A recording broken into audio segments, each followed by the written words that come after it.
Bagay, halimbawa, bawal mag-ride or bawal sumama isang member na walang safety gear. Is that bad for any member? Hindi ba niya naisip na kaligtasan niya ang iniisip ng organization, Yes, di ba? yes. Di ba? Yes. Kasi kung pumunta, hindi, ano pakialam nyo, ayaw ko mag-helmet, kapag sanay mag-helmet, hindi huwag ka sumali rito.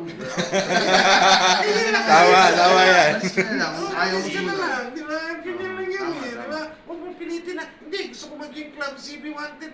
Ayaw mo nga sumunod, ayaw ka rin namin sa iyo. Di ba? Malis ka na lang. Oo, umalis ka na lang, parang wala nang, di ba? One foot inside, tapos maraming siyang angal dahil hindi raw siya sanay sa ganun. Siguro as early as that, dapat putulin niyo.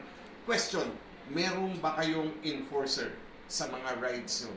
Halimbawa, ito nasa likod ko. Marshals. Ito, mukhang mga terror. Di ba? Meron bang marshal na nag-i-enforce nun sa mga tao na, oy, wala ka na sa linya, pasok, balik. Meron ba? Yes, sir. Yes, ma'am. Meron po may mga marshals. Usually, naka-ratio rin yan kung may yung rides. Kung ilan yung riders na sumasama po sa mga group. Pero yung mga marshals naman namin is trained din sa RFAC, mga nag-volunteer marshal sa and MRO, especially si Rhino. HSDC. Yearly training po kami sa HSDC ng riding techniques na ina-apply naman namin sa lahat.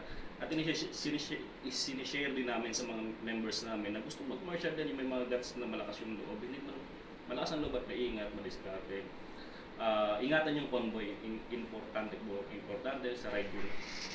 Hindi lang palakasan ng loob eh. We're always thinking of Safety the safety of riders. Okay, and on that note, mga kaibigan, magta-time check po muna tayo dahil kailangan maghanap buhay po tayo. Ang tumpak na oras po, mga kaibigan, 3 minuto. Makalipas ang alas 10 ng umaga. Commercial po muna tayo.